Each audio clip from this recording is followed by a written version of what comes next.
साथियों, आप सभी का इस प्लेटफॉर्म पर स्वागत है। यहाँ पर हम लोग जो है आगामी जो यूपी ट्रिपल एससी पेट 2025 की प्रारंभिक परीक्षा होनी है, उसके लिए टेस्ट सीरीज देख रहे हैं। तो यहाँ पर ये जो हमारा चैनल विजन एग्जाम है, इस चैनल के द्वारा हमने जो है पेट के लिए टेस्ट सीरीज लॉन्च की है। अभी तक मार्केट में इसके 3 प्रैक्टिस सेट आ चुके हैं और ये तीनों जो प्रैक्टिस सेट तैयार किए गए हैं, जिस प्रकार का सिलेबस यूपी ट्रिपल एससी के द्वारा दिया गया है, उसी सिलेबस पर आधारित जितने क्वेश्चन जिस सेक्शन से बताए गए हैं, ठीक है, जिस टॉपिक से बताए गए हैं, उसी तरह से क्वेश्चन पूरे फ्रेम किए गए हैं, 100 के 100 क्वेश्चन। और उसी फॉर्मेट में इसका लुक भी एग्ज़ाम के जो आपको एग्ज़ाम में जो पेपर मिलता है उसका लुक भी दिया गया है। और साथ ही साथ ओमार सीट है इसमें। जब आप ये बुकलेट खरीदेंगे तो इसमें आपको ओमार सीट मिलेगी, जैसे एग्ज़ाम में रेड कलर का 2 कलर का रेड एंड ब्लैक कलर का मिलता है, उसी प्रकार से ओमार सीट भी इसमें मिलेगी। और साथ ही साथ इस पूरी बुकलेट में आप देखेंगे तो ये पूरा पेपर है, ठीक है, पूरे 100 क्वेश्चन आपको इसमें दिखाई पड़ेंगे। जैसा पैटर्न है एक बार देख लेते हैं, फिर इसको सॉल्व करते हैं हम लोग। यहाँ पे आप देख सकते हैं इंग्लिश भी है जैसा सिलेबस में दिया गया है, ठीक है, डायग्राम पाई चार्ट वाले भी क्वेश्चन दिए गए हैं और ये आपके 100 क्वेश्चन इसमें कंप्लीट किए गए हैं, ठीक है। ये हो गए आपके 100 क्वेश्चन। फिर आपको आंसर की दी गई है, फिर इसके बाद पूरी एक्सप्लेनेशन दिया गया है, व्याख्या दी गई है, ठीक है। तो यदि आप ये टेस्ट सीरीज पूरी खरीदते हैं तो इसमें आपको एग्ज़ाम का फील भी आएगा और आपको साथ ही साथ तुरंत ही आप अपने आप को जांच सकते हैं और आपको पूरी व्याख्या भी इसमें दी गई है, ठीक। तो ये तो हमने बताया पेपर के बारे में। अब चलिए पेपर को जो पहला सेट है हमारा है, इसको थोड़ा सा इसको देख लेते हैं, ठीक है। तो यहाँ पर हम लोग पहले सेट को व्याख्या के साथ सॉल्व करेंगे। तो देखिए इसमें जो पहला क्वेश्चन है आपका, पहला प्रश्न है कि अंतर्राष्ट्रीय बौद्धिक संपदा सूचकांक 2025 में भारत की वैश्विक रैंकिंग क्या रही है। तो इसमें 4 विकल्प दिए गए हैं। इसमें जो सही उत्तर है आपका वो है आपकी 43वीं रही है। कौन सी रही है? 43वीं रही है, 43। अंतर्राष्ट्रीय बौद्धिक संपदा सूचकांक 2025 को जो ये इंडेक्स है, इसको यूएस चैम्बर ऑफ कॉमर्स के वैश्विक नवाचार नीति केंद्र के द्वारा 15 अप्रैल 2025 को जारी किया गया। इस सूचकांक में कुल 55 देश थे, जिसमें पहली रैंक जो है संयुक्त राज्य अमेरिका तथा यूएसए को मिली है और भारत की जो रैंक रही है 43 रही है, जबकि 2024 में कितनी थी? 42वीं थी। मतलब रैंकिंग में सुधार हुआ और एशिया के 15 देशों में भारत 12वें स्थान पर रहा है। अगला प्रश्न है कि वर्ष 2020-24 की अवधि में विश्व का सबसे बड़ा शस्त्र निर्यातक देश कौन था। तो इसका उत्तर आपका हो जाएगा, शस्त्र निर्यातक की बात कर रहा है, आयातक नहीं कह रहा है। प्रश्न ध्यान से देखिएगा, निर्यातक कह रहा है, तो यह है आपका अमेरिका। जबकि आयातक की बात करेंगे, ठीक है, तो आयातक में कौन रहा है? वो आपका यूक्रेन रहा है। तो अमेरिका पहले नंबर पे, फ्रांस दूसरे पे, रशिया तीसरे पे रहा है, रशिया तीसरे पे, चौथे पे आपका चाइना रहा है, जर्मनी 5वें पे रहा है। अगला प्रश्न है कि G7 शिखर सम्मेलन 2025 की अध्यक्षता किसने की। तो ये जो है आपका कनाडा में होता, तो कनाडा के प्रधानमंत्री मार्क क्रॉनी ने की थी। तो सी विकल्प सही हो जाएगा। और कहाँ हुआ था? कनाडा के अल्बर्टा के कना निष्कर्ष में हुआ था। तो ये जब आप इस बुकलेट को खरीदेंगे तो आपको पूरी व्याख्या भी मिल जाएगी, ठीक है। अगला है वर्ष 2022 में भारत के किस राज्य में शिशु मृत्यु दर इन्फेंट मोर्टिलिटी रेट IMR सबसे कम रही है। तो ये सबसे कम कहाँ रही है? मणिपुर में रही है, सबसे कम मणिपुर में रही है। अगला है निम्नलिखित में से किस उद्योग में 2024-25 में नकारात्मक वृद्धि दर्ज की गई। तो ये नकारात्मक वृद्धि दर्ज की गई है कहाँ पे? प्राकृतिक गैस जो होती है उसमें, ठीक है। इसमें इस क्षेत्र में नकारात्मक वृद्धि दर दर्ज की गई है। अगला है, इससे अधिक जो अन्य फैक्ट हैं वो आपको व्याख्या यदि आप बुकलेट खरीदेंगे तो वहाँ पे आपको मिल जाएगा। तो यहाँ पे हम लोग जल्दी जल्दी प्रश्नों को सॉल्व कर लेते हैं। क्वेश्चन नंबर 6 है, निम्न में से कौन से स्थल वर्ष 2025 में भारत के नए रामसर स्थल घोषित किए गए हैं। तो ये आपके 2 घोषित किए गए हैं, मेनार और खीचन। मेनार कहाँ पे है? उदयपुर राजस्थान, और खीचन भी आपका राजस्थान में है, राजस्थान के फलोदी में है। अब कुल रामसर स्थल कितने हो गए वर्तमान में? 91 हो गए हैं। भारत एशिया में पहले और विश्व में तीसरे स्थान पर है इस मामले में। अगला निम्नलिखित में से कौन सा अनुच्छेद मानव के दुर्व्यापार और बलात्श्रम से संबंधित है। तो ये अनुच्छेद 23 इससे संबंधित है। अनुच्छेद 23 1969 में अन्य के बारे में यदि आप देखेंगे तो व्याख्या में आपको मिल जाएगा। 1969 में कितने वाणिज्यिक बैंकों का राष्ट्रीयकरण किया गया? तो 1969 में कुल जो है आपके 14 बैंकों का राष्ट्रीयकरण किया गया था 19 जुलाई 1969 को। ठीक है, उसमें प्रधानमंत्री कौन थी? इंदिरा गांधी जी थी। अगला प्रश्न है कि भारत में insolvency and bankruptcy code IBC किस वर्ष लागू हुआ? तो ये लागू हुआ 2016 में। कब लागू हुआ? 2016 में। अगला प्रश्न है कि निम्नलिखित में से कौन भारत में हरित क्रांति के जनक कहे जाते हैं? तो ये थे आपके MS स्वामीनाथन। MS स्वामीनाथन ए विकल्प हो जाएगा। भारत की पहली पंचवर्षीय योजना किस वर्ष प्रारंभ की गई थी? तो ये 1 अप्रैल 1951। राष्ट्रपति को किस अनुच्छेद के अंतर्गत क्षमा, परिहार, प्रविलंबन, विराम एवं लघुकरण की शक्ति प्रदान की गई है? तो आर्टिकल 72 के तहत, अर्थात बी ऑप्शन हो जाएगा। भारत के महान्यायवादी का वेतन किसके द्वारा निर्धारित किया जाता है? तो इनका वेतन जो है राष्ट्रपति के द्वारा निर्धारित किया जाता है और ये राष्ट्रपति के प्रसाद पर्यंत जो है अपने पद पर बने रहते हैं। इनके संबंध में किस आर्टिकल में बात की गई है? आर्टिकल 76 में। अगला है, भारत में पंचायती राज प्रणाली की शुरुआत कब हुई थी? तो इसकी शुरुआत 2 अक्टूबर 1959 को हुई थी। कहाँ पर? राजस्थान के नागौर जिले में। राज्य की कार्यपालिका शक्ति किसमें निहित होती है? तो राज्य की कार्यपालिका शक्ति जो है ये राज्यपाल में निहित होती है, जबकि केंद्र स्तर पर राष्ट्रपति में होती है। पृथ्वीराज चौहान और मोहम्मद गोरी के बीच पहला युद्ध कब हुआ था? तो इनके बीच में 2 तराइन के 2 युद्ध होते हैं। पहला युद्ध कब हुआ था? 1991 में। 1991 में हुआ था, जिसमें मोहम्मद गोरी पराजित हुआ था। अगला है, रणथंभौर के किले की विजय के दौरान अलाउद्दीन खिलजी को किसने विश्वासघात कर सहायता की थी? किसने अलाउद्दीन खिलजी को किसने विश्वासघात कर सहायता की थी? तो ये किया था किसने? राणा जो हमीर देव थे, इनके मंत्री रनमल ने किया था। अगला है, निम्नलिखित में से बाबर द्वारा लड़े गए युद्धों को उनके सही ऐतिहासिक क्रम में लगाना है। तो 4 हैं, खानवा का युद्ध, घाघरा का युद्ध, पानीपत का, चंदेरी का युद्ध। तो सबसे पहले आपका पानीपत का युद्ध होता है 1526 में, तो 3 पहले आ जाएगा। 1 सेकेंड, 3 नंबर पहले आ जाएगा। फिर होता है 1927 में खानवा का युद्ध, पहला आ जाएगा। फिर आपका चंदेरी का युद्ध 1528 में होता है, 4 आ जाएगा। फिर घाघरा का युद्ध होता है 1529 में, तो 2 आ जाएगा। 3142 ए विकल्प सही हो जाएगा। अगला प्रश्न है आपका कि कलिंग युद्ध के पश्चात अशोक ने कलिंग को मौर्य साम्राज्य में शामिल कर उसकी राजधानी कहाँ बनाई थी? तो उसकी राजधानी तोसली में बनाई थी। कहाँ पे? तोसली में बनाई थी। देखिए, जब आप बुकलेट लेंगे तो वहाँ व्याख्या में और सारे भी फैक्ट दिए गए हैं। ठीक है, यहाँ पे हम सारे फैक्टों की बात नहीं कर रहे, परंतु आप जब यदि बुकलेट परचेज करते हैं तो आपको व्याख्या में और सारे फैक्ट भी मिल जाएंगे।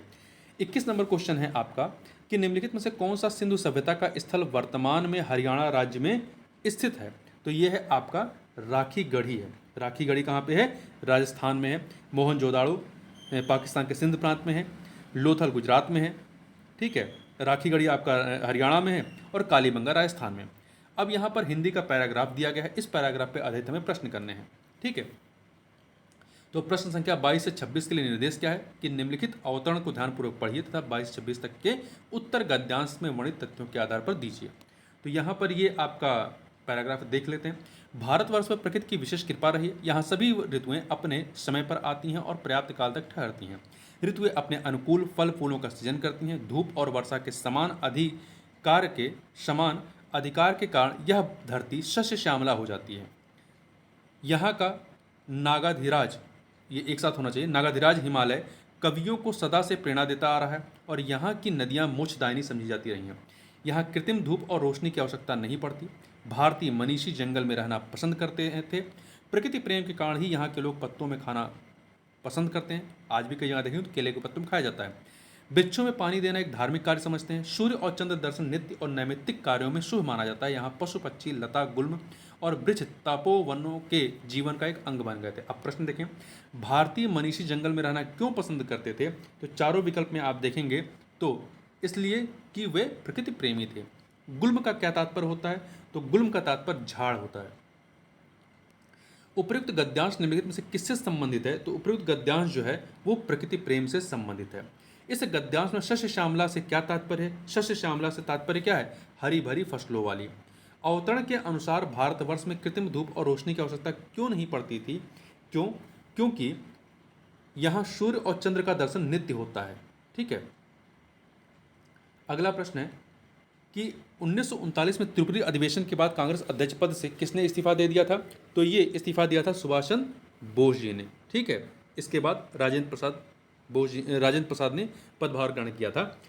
अगला प्रश्न आप देखें, स्वराज पार्टी की स्थापना कब हुई थी? स्वराज पार्टी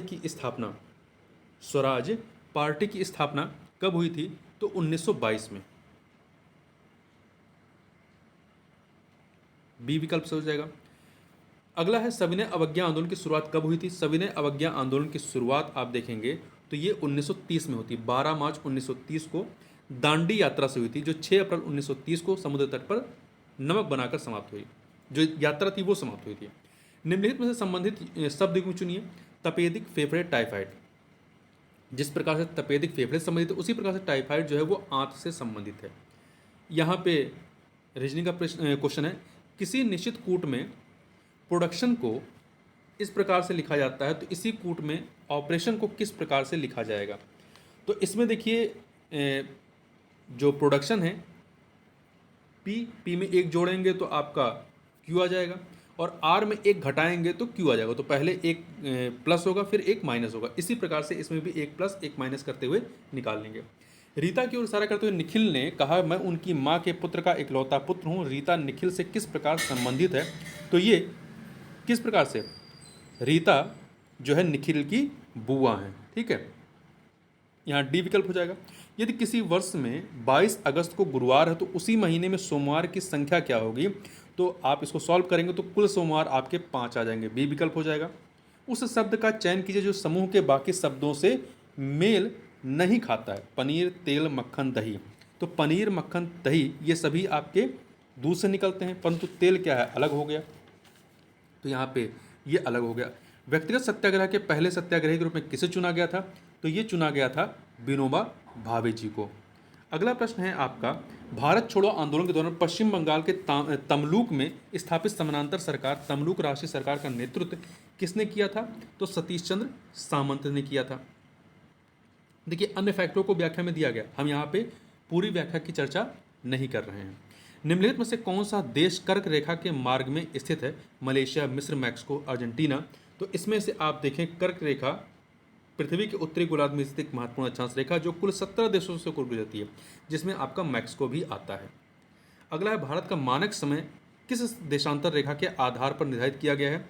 तो ये 82.5 डिग्री पूर्व, 82.5 डिग्री पूर्व से निर्धारित किया गया है। तो ए विकल्प। भूमध्य सागरीय जलवायु का मुख्य लक्षण क्या होता है? तो इसमें आप देखेंगे तो पूरे वर्ष भारी वर्षा होती है भूमध्य सागरीय जलवायु में। अगला है, निम्नलिखित पश्चिम भारत की नदियों को उत्तर से दक्षिण की दिशा में सही क्रम में लगाना है। साबरमती, माही, नर्मदा, ताप्ती, ये पश्चिम भारत की नदियां हैं। तो इनको सही क्रम में लगाएंगे तो सबसे पहले साबरमती आएगा। पश्चिम भारत के उत्तर से दक्षिण आना है, उत्तर से दक्षिण, तो आपका साबरमती हो जाएगा, फिर आपका माही, फिर नर्मदा, फिर ताप्ती। ठीक है, तो यहाँ पर ए विकल्प सही हो जाएगा। अगला है, अरावली पर्वतमाला का सबसे ऊंचा शिखर कौन सा है? तो ये है आपका गुरु शिखर। ठीक है, गुरु शिखर राजस्थान के माउंट आबू में स्थित है और अरावली की सबसे ऊंची चोटी है। अगला है, निम्न से कौन सी संरचना केवल पादप कोशिकाओं में पाई जाती है? तो जो क्लोरोप्लास्ट होता है वो केवल पादप कोशिकाओं में पाई जाती है। जो जीव मतलब क्या कह सकते हैं, एक पादप होता है और एक जो जीव वाले होते हैं उसमें नहीं पाया जाता है। ठीक है, जंतु कोशिकाओं में नहीं पाए जाते हैं। वसा के पाचन में सहायक अंग कौन सा होता है? तो ये आपका यकृत होता है, लीवर।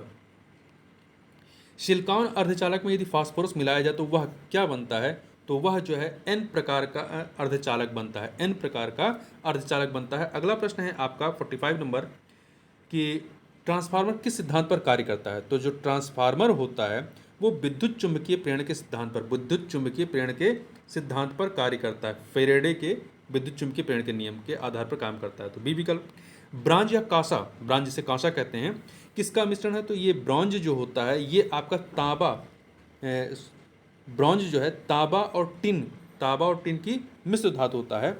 अगला है, इनमें से कौन सी गैस हरित गृह गैस नहीं है? मीथेन, नाइट्रस ऑक्साइड, ओजोन और हाइड्रोजन। तो हाइड्रोजन नहीं है, यहाँ पे डी विकल्प हो जाएगा। अगला है भारत की भूमि सीमा की लंबाई के आधार पर देशों का सही क्रम क्या है, मतलब सबसे अधिक सीमा किससे लगती है और सबसे कम। तो इसमें आपका सबसे लंबी सीमा लगती है बांग्लादेश, फिर चीन, फिर पाकिस्तान, फिर नेपाल। तो ये आपका पहला वाला क्रम सही हो जाएगा। आसियान का मुख्यालय कहाँ स्थित है, तो आसियान का मुख्यालय कहाँ पे है, इंडोनेशिया के जकार्ता में। वर्ष 2025 में विश्व रक्तदाता दिवस का विषय क्या था, 2025 में विश्व रक्तदाता दिवस का जो कि 14 जून को मनाया गया है, इसका जो थीम थी वो क्या थी, रक्त दें, आशा दें, साथ मिलकर हम जीवन बचाते हैं। तो बी विकल्प हो जाएगा। रैंड किस देश की मुद्रा है, तो रैंड जो है ये दक्षिण अफ्रीका की आधिकारिक मुद्रा है, रैंड। ठीक है, तो यहाँ पे सी विकल्प। भारतीय अंतरिक्ष अनुसंधान संगठन इसरो का मुख्यालय कहाँ स्थित है, तो इसका मुख्यालय कर्नाटक के बेंगलुरु में है। उत्तर प्रदेश भारत के कितने राज्यों के साथ अपनी सीमा साझा करता है, तो ये कुल 8 राज्यों के साथ सीमा साझा करता है। ये 8 राज्यों के नाम आपको याद होने चाहिए, उत्तराखंड, हिमाचल प्रदेश, हरियाणा, दिल्ली, राजस्थान, मध्य प्रदेश, छत्तीसगढ़ और बिहार। अगला है कॉमनवेल्थ पुस्तक किसके द्वारा लिखी गई, तो कॉमनवेल्थ पुस्तक जो है एनी बेसेंट के द्वारा लिखी गई थी। अगला प्रश्न देखते हैं। अगला प्रश्न है उडक मंडलम ऊटी किस पर्वतीय श्रेणी में स्थित है, तो ये जो है नीलगिरी में, किस में स्थित है, ये आपका नीलगिरी में स्थित है, तमिलनाडु में। प्रथम विश्व जलवायु शिखर सम्मेलन का आयोजन किस वर्ष किया गया था, तो इसका आयोजन जो है 1979 में हुआ था। ठीक है, प्रथम विश्व जलवायु शिखर सम्मेलन की बात हो रही है, फर्स्ट वर्ल्ड क्लाइमेट कॉन्फ्रेंस। विश्व जलवायु शिखर एक है आपका प्रथम पृथ्वी सम्मेलन, तो वो 1992 है। ठीक है, ये प्रथम विश्व जलवायु शिखर सम्मेलन है, तो 1979 में। अगला है यहाँ पे इंग्लिश का पैराग्राफ दिया गया है। इस पैराग्राफ के आधार पर आपको यहाँ पे कुछ क्वेश्चन जो हैं वो आपको सॉल्व करने हैं। प्रश्नों को देख लेते हैं।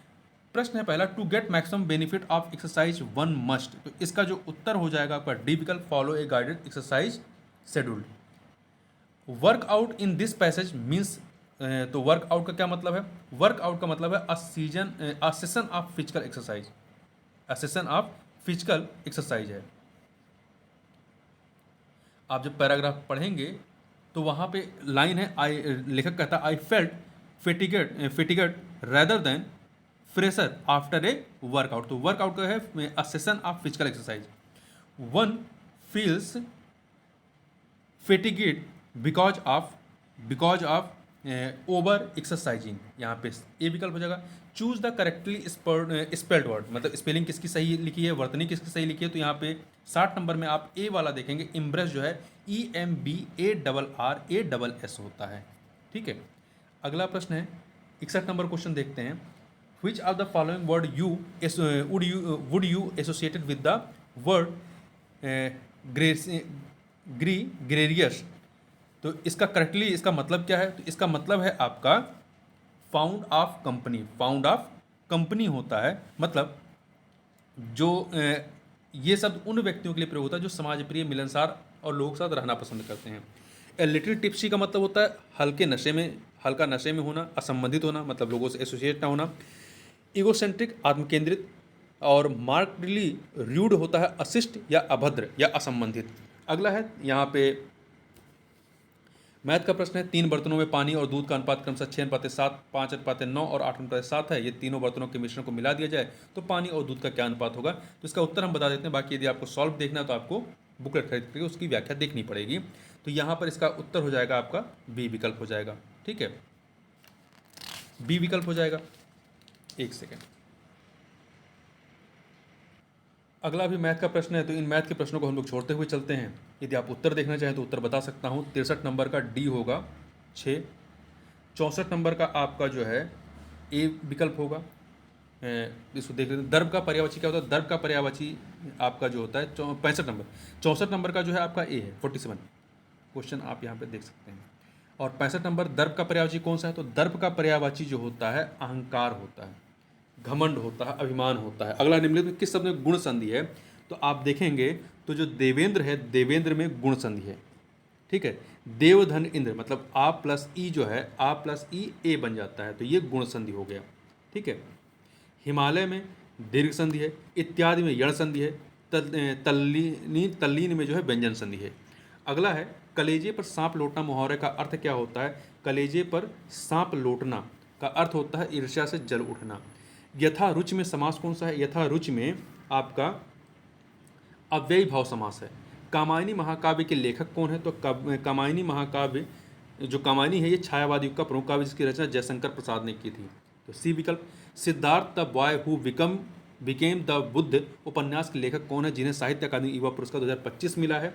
तो ये हैं आपके अद्वैत कोटरी हैं। अंग्रेजी भाषा का है ये किताब। पेरिस पैरालंपिक 2024 में भारत ने कुल कितने पदक प्राप्त किए? तो कुल जो है 29 पदक प्राप्त किए, 29, जिसमें से 7 स्वर्ण, 9 रजत और 13 कांस्य है। अगला है उल्लास नव भारत साक्षरता कार्यक्रम के अंतर्गत पूर्ण कार्यात्मक साक्षरता दर्ज करने वाला भारत का पहला राज्य कौन सा बना है? तो ये बना है आपका मिजोरम। पहला राज्य बना है मिजोरम बना है। ठीक है, इस क्रम में दूसरा गोवा बना है, तीसरा त्रिपुरा बना है और लद्दाख यह दर्जा प्राप्त करने वाला पहला मतलब यूटी या संघ शासित प्रदेश बना है। अगला है वेब्स 2025 शिखर सम्मेलन कहाँ आयोजित किया गया? तो वेब्स शिखर सम्मेलन जो है ये कहाँ पर आयोजित किया गया? ये आपका मुंबई में आयोजित किया गया 1 से 4 मई 2025 तक। यहाँ पे हिंदी का एक गद्यांश दिया गया है, इस गद्यांश पर प्रश्नों को देखना है। उक्त गद्यांश का संबंध निम्नलिखित में से किससे है? तो इसका संबंध आप देखेंगे तो ये कर्मवाद से पूरा गद्यांश है। इस गद्यांश में लेखक ने मुख्य रूप से क्या वर्णित किया है? तो इसमें आप देखेंगे तो वर्णित किया है मात्र महात्मा गांधी के चरित्र की विशेषता का कारण बताया गया है। ठीक है, तो अगला है 76 नंबर क्वेश्चन। इस गद्यांश में लेखक ने यूरोप के कुछ महापुरुषों के विषय में क्या कहा है? तो क्या कहा है इसमें जब आप पढ़ेंगे तो इसमें आप देखेंगे तो उन्होंने उपाय तो बताए पर उनका कार्यान्वयन दूसरों पर छोड़ दिया। इसमें रूसो, लास्की आदि ने कुछ प्रमुख सुझाव दिए, उन्हें लागू करने का कार्य दूसरों पर छोड़ दिया है, इसी चर्चा की गई। इस गद्यांश में लेखक ने महात्मा गांधी के विषय में क्या कहा है? उसने कहा है कि वे केवल आदर्शवादी थे, नहीं सॉरी, इसमें से वे केवल सिद्धांतवादी थे नहीं, उनकी कथनी और करनी में अंतर था नहीं, वे केवल आदर्शवादी थे नहीं, वे सिद्धांतवादी भी थे, कर्मवादी भी थे। ठीक है, यहाँ पे डी विकल्प हो जाएगा, उनमें से उपयुक्त में से कोई नहीं। तटस्थ चिंतन से क्या अभिप्राय है? तटस्थ चिंतन से अभिप्राय है निष्पक्ष होकर सोच विचार करना। यहाँ पर देखिए आपका पाई चार्ट पर आधारित प्रश्न दिए गए हैं। ठीक है, तो ये मैथ के प्रश्न हैं तो इनको हम लोग यहाँ पे छोड़ देते हैं और आगे बढ़ते हैं।